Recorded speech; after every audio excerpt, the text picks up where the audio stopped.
ব্যক্তিগতভাবে আপনি কি মনে করেন যে আওয়ামী লীগের কি আসলে নিষিদ্ধ হওয়া উচিত কি উচিত না? এটা একটা আমি আগেও বারবার বলেছি যে নিষিদ্ধ কে করবে? নিষিদ্ধের দাবি তুলব আমরা, অবশ্যই তোলেন, কিন্তু করবেটা কি? কাজটা করবে কে? সে কাজটা সরকারকে গ্রহণ করতে হবে, উদ্যোগ কিভাবে নিতে করবেন? হবে। মানে the process is very important, যে আপনি তাকে নিষিদ্ধ কিভাবে করবেন। মানে আদালতের মধ্য দিয়ে করতে হবে। আদালতের কোনো আদালত কিংবা পার্লামেন্ট কিংবা সরকারের কোনোদিনও এই ক্ষমতা থাকা উচিত না যে একটা পলিটিক্যাল পার্টিকে তারা ব্যান করবে। কিন্তু আমাদের বহির্বিশ্বে কিন্তু এই উদাহরণ আছে, আমরা জানি। মানে নাজি পার্টিটা একটু খুবই কমন, সেটা আমি বাদই দিলাম। তো এছাড়াও অন্যান্য উদাহরণ যদি আমরা রুয়ান্ডার দিকে দেখি, হুতির কথা যদি ধরি, ইরাকে বার্থ পার্টি যদি উল্লেখ করি, আমি একটা প্রেসিডেন্টস ক্রিয়েট করা হলে আমি মানুষের ভালোত্বের উপর কোনো বিশ্বাস রাখি না। হ্যাঁ, মানুষকে সুযোগ দিলে সাধারণ মানুষ সবচেয়ে খারাপ কাজ করতে সক্ষম, আমি এই মাইন্ডসেটে কাজ চলি। আপনি যদি একটা পলিটিক্যাল পার্টিকে ব্যান করেন, সেই ক্ষেত্রে যে ঘটনাটা ঘটবে, ধরেন আওয়ামী লীগকে যদি ব্যান করেন, সবচেয়ে বড় প্রবলেম যেটা, সেটা হচ্ছে আওয়ামী লীগ এর পরের দিন অন্য নামে আসবে, রিসার্ফেস করবে, এবং আওয়ামী লীগের যারা ভোট ব্যাংক তারা মনে করবে যে আমরা যা অপরাধ করলাম এটার তো শাস্তি হয়ে গেছে, শাস্তি কি, ব্যান তো করে দিছস। এখন আওয়ামী লীগ যেই অপরাধ করেছে এর মানে কোন এই অপরাধ তাদেরকে আমরা বছরের পর বছর মনে করে দিতে হবে, এর সাজা তাদের 20 বছর 30 বছর ধরে ভোগ করতে হবে। কিন্তু আপনি যদি তাদেরকে ব্যান করে দেন, তাহলে তাদের একটা ফাইনালিটির মধ্যে চলে গেলেন। এটা হচ্ছে নাম্বার 1 প্রবলেম। এবং নাম্বার 2 প্রবলেম হচ্ছে যে আওয়ামী লীগকে আপনি ব্যান করলেন, কিন্তু আওয়ামী লীগের যে সাপোর্টার, এরা আমার কাছে মনে হয় যে জাস্ট একটা সিগন্যাল দিলেই হবে যে মুজিব দল তৈরি করবে, ওই মুজিব দলকে গিয়ে ভোট দিবে। তো আপনি এটা কীভাবে আটকাবেন আপনি?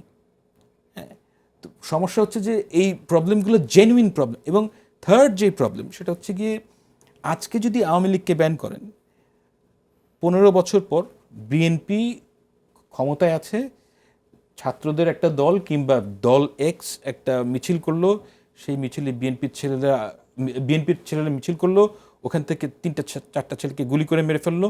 পরের দিন যেহেতু একটা প্রেসিডেন্টস ক্রিয়েট করা হয়েছে, বিএনপি বলবে যে ওকে, বিএনপি বা যে কোনো দল বলবে যে ওকে, আমাদের প্রেসিডেন্টস আছে নিষিদ্ধ করার, এই দলটা একটা জঙ্গি দল, কারণ আমার দলের 3-4 জনকে মেরে ফেলেছে, এই কারণে এই দলকে নিষিদ্ধ করতে হবে।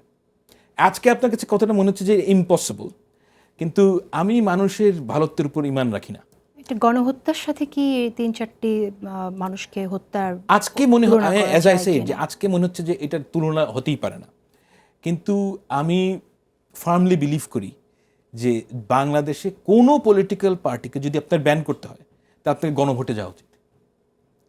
গণভোট ইজ, কারণ ওটার মধ্যে আপনার একটা ন্যায্যতা আছে। কিন্তু গণভোটটা যদি এই সরকার না দেয়, যে সরকার নির্বাচিত সেই সরকার দিতে হয়, তার আগেই তো আসছে নির্বাচনের প্রশ্ন। আওয়ামী লীগ নিষিদ্ধ না হলে সেই দল নির্বাচনে আসার অধিকার রাখে না, আপনার আওয়ামী লীগকে নিষিদ্ধ না করে ইলেকশনে না আনার অনেক মেকানিজম আছে, অনেক মেকানিজম। আমি একটা সহজ উদাহরণ দিই। ধরা যাক যদি নির্বাচন বিধিমালার মধ্যে এটা অন্তর্ভুক্ত করা হয় যে যাদের এগেইনস্টে মামলা ছিল, মানে এই জুলাই গণহত্যার জন্য, এবং যাদের দুর্নীতির সাথে, আওয়ামী ফ্যাসিস্ট রেজিমের সাথে জড়িত, এদের বিচার শেষ না হওয়া পর্যন্ত তারা ইলেকশনে দাঁড়াতে পারবে না। কিন্তু এটা ইন্ডিভিজুয়ালি যারা কিনা অ্যাকিউজড, তাদের কথা উল্লেখ করা আছে এখন পর্যন্ত সংস্কার প্রস্তাবে, আমরা যেটা দেখেছি। কিন্তু দল আকারে নির্বাচনে আসতে পারবে না। আওয়ামী লীগের লোক রাস্তায় গিয়ে বলতে পারবে যে ও নির্বাচন কমিশনে যেতে পারবে? আপনার মনে হয় ওই অবস্থা বাংলাদেশে আছে যে সে নির্বাচন? তাহলে সেক্ষেত্রে এখন আপনার কাছে আমি জানতে চাই, আওয়ামী লীগ কি তাহলে এখন গরিবের বউ সকলের ভাবির মতো অবস্থায় চলে গেছে? আওয়ামী লীগকে পানিশমেন্ট পেতে হবে, আওয়ামী লীগকে কালেকটিভলি পানিশমেন্ট পেতে হবে। তারা যেই গণহত্যা চালিয়েছে বাংলাদেশের ছাত্রদের উপর, এটা তাদের পানিশমেন্ট তাদের পেতে হবে, এবং বছরের পর বছর ধরে পেতে হবে।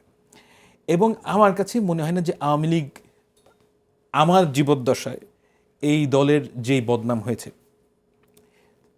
আওয়ামী লীগ আকার ফেরত আসার কোনো সম্ভাবনা আছে? সেজন্যই আমি প্রশ্ন করছি যে আওয়ামী লীগ কি তাহলে গরিবের বউ হয়ে গেছে কিনা? কারণ আমরা দেখছি জামাতের প্রোগ্রামে আওয়ামী লীগ যাচ্ছে, অনেকেই অনেক আওয়ামী লীগের জামাত হয়ে যাচ্ছে, আবার এমনও শুনছে কেউ কেউ বিএনপিতেও ঢুকছে। অ্যাবসলিউটলি হবে, অ্যাবসলিউটলি হবে। মানে এটার মধ্যে তো আশ্চর্যের কিছু নাই। কারণ আপনি শহরে থেকে একটা গ্রামের যেই আপনার অমুক উপজেলার যেই রিয়ালিটি কোনোদিন অ্যান্টিসিপেট করতে পারবেন না, যে ও ধরেন ওখানে দুর্নীতি করতো, এমনকি আপনি ওকে পিটায় মেরে ফেলবেন? পিটায় তো মেরে ফেলা যাবে না, না। কিন্তু বিএনপি তো সচেতন থাকতে হবে, দলগুলো তো সচেতন থাকা থাকতে হবে, সম্ভব শুধু না। বিএনপি কেন? এটা এটা এটা আপনার মনে হচ্ছে যে এখান থেকে যে বিএনপি একটা ধরেন ক্যাডার বেসড পলিটিক্যাল পার্টি, কিংবা আপনি মনে করছেন যে একটা মিলিটারি টাইপ এটার মধ্যে কমান্ড আছে। No, it's not. একটা পলিটিক্যাল পার্টির ওই ধরনের অ্যাসোসিয়েশন না, যেখানে আপনি এভরি স্টেপ ডিকটেট করতে পারবেন ফ্রম দ্য টপ। মানে the nature of political party is not like that.